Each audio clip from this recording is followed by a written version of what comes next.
రణవీర్ సింగ్ నటించిన ధురంధర్ ఉత్తర America box office వద్ద తన అప్రతిహత విజయయాత్రను కొనసాగిస్తోంది. 4వ వారాంతం ముగిసే నాటికి ఈ చిత్రం అద్భుతంగా $16 మిలియన్ వసూలు చేసి యానిమల్, జవాన్, ఆర్ఆర్ఆర్, పుష్ప 2 వంటి అనేక ప్రధాన భారతీయ బ్లాక్బస్టర్ చిత్రాల జీవితకాల రికార్డులను బద్దలు కొట్టింది. ఈ సినిమా ఏమాత్రం వేగం తగ్గకుండా ప్రతి వారాంతంలోనూ మంచి వసూళ్లను రాబడుతోంది. డిసెంబర్ 29 నాటికి ధురంధర్ ఉత్తర అమెరికాలో $16.3 మిలియన్ వసూలు చేసింది.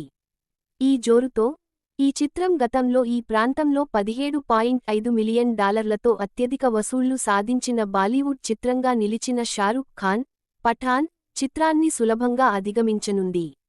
రాబోయే రోజుల్లో ధురంధర్ ఆ రికార్డును సొంతం చేసుకోబోతోంది. అయితే అసలైన సవాలు ముందుంది.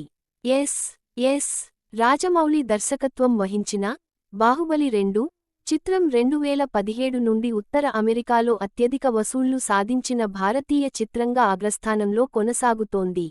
అది ఏకంగా $20.5 మిలియన్ భారీ వసూళ్లను రాబట్టింది. దానిని అధిగమించాలంటే ధురంధర్ మరో దాదాపు $4 మిలియన్ వసూలు చేయాల్సి ఉంటుంది. ఇది ఒక కఠినమైన లక్ష్యం. కానీ దాని అద్భుతమైన ప్రదర్శనను బట్టి చూస్తే ఇది పూర్తిగా అసాధ్యం కాదు.